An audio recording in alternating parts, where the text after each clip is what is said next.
ዛሬ ጥቅምት 8 2018 ዓመተ ምህረት የኢትዮጵያ ወንጌላውያን ነጋዴ ማህበር ኢቢሲኤን ኢቫንጀሊካል ቢዝነስ ኔትወርክ ኢትዮጵያ ጥቅምት 8 2018 ዓመተ ምህረት በአዲስ አበባ በስካይላይት ሆቴል የመጽሐፍ ቅዱስ የልግስና ጉዞ በሚል መሪ ቃል 8ኛ ዙር የትምህርት ስልጠና ያካሂዳል። ኢቫንጀሊካል ቴሌቪዥን በዚህ መርሃ ግብር ተገኝተው መርሃ ግብሩ እንደሚከተለው ወደ እናንተ የሚያደርስ ይሆናል። አብራችሁን ቆዩ።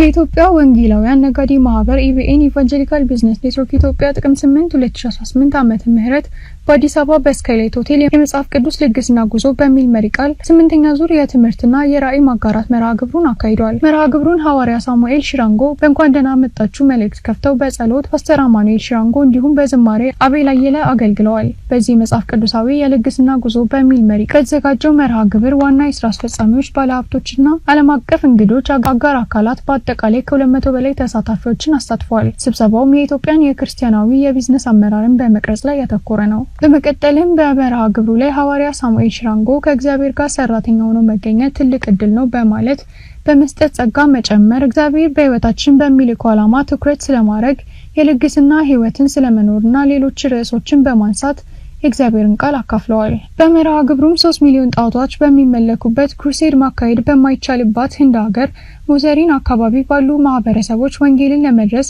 የጭብጥ ሩዝ የጀመሩት የልግስና አገልግሎት ሙሉ ባሊ ወደ መስጠት አገልግሎት አድርጎ ሺዎችን እንዴት በወንጌል መድረስ እንደተቻለ የሚያሳይ ዶክመንተሪም በዕለቱ ለታዳሚያን ቀርቧል። And what is beautiful about this event is that it has been organized locally by Ethiopians, by Africans, for Africans. ስሜ ዳዊት ኃይሉ ይባላል። በኢቫንጀሊካል ቢዝነስ ኔትወርክ ውስጥ በቦርድ ላይ ያገለግላለሁ።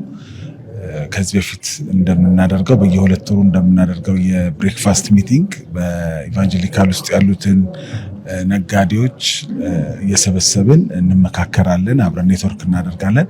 ዛሬ ደግሞ ለየት የሚለው ከጀነሬሲቲ ፓዝ ከተባለ ተቋም ጋር በጀነሬሲቲ ጉዳይ መጽሐፍ ቅዱሳዊ ልግስና በሚል ርዕሰ ጉዳይ ላይ እየተነጋገርን ያለ ነው።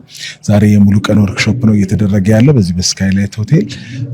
ከዚህ በፊት ይታደሙ የነበሩ የኢቢኤን አባላት በሙሉ ተገኝተዋል። ጥሩ ጊዜ እያሳለፍን ያለ ነው። እንግዲህ እንደ ኢቢኤን ከዚህ በፊት እንሰራቸው የነበሩ ስራዎች ወንጌላውያን ነጋዴዎችን ማስተሳሰር፣ ከነሱ ጋር መነጋገር፣ በተለያዩ ርዕሰ ጉዳዮች ላይ መነጋገር፣ መመካከር፣ ኔትወርክ ማድረግ ነው። ዛሬም እየተደረገ ያለው በአንድ ርዕሰ ጉዳይ ላይ መጽሐፍ ቅዱሳዊ ልግስና በሚል ጉዳይ ላይ እየተነጋገርን ያለ ነው። ጥሩ ምላሽ ነው ያለው ከሰው ዘንድ።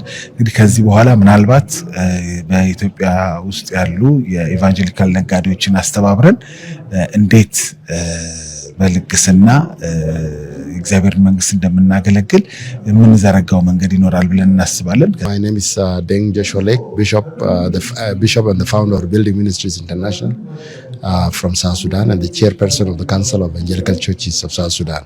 And they have organized this meeting as a team with the Ethiopian Evangelical Business Network. With this, it is a good initiative to help Christian network to work together and be generous, give to God.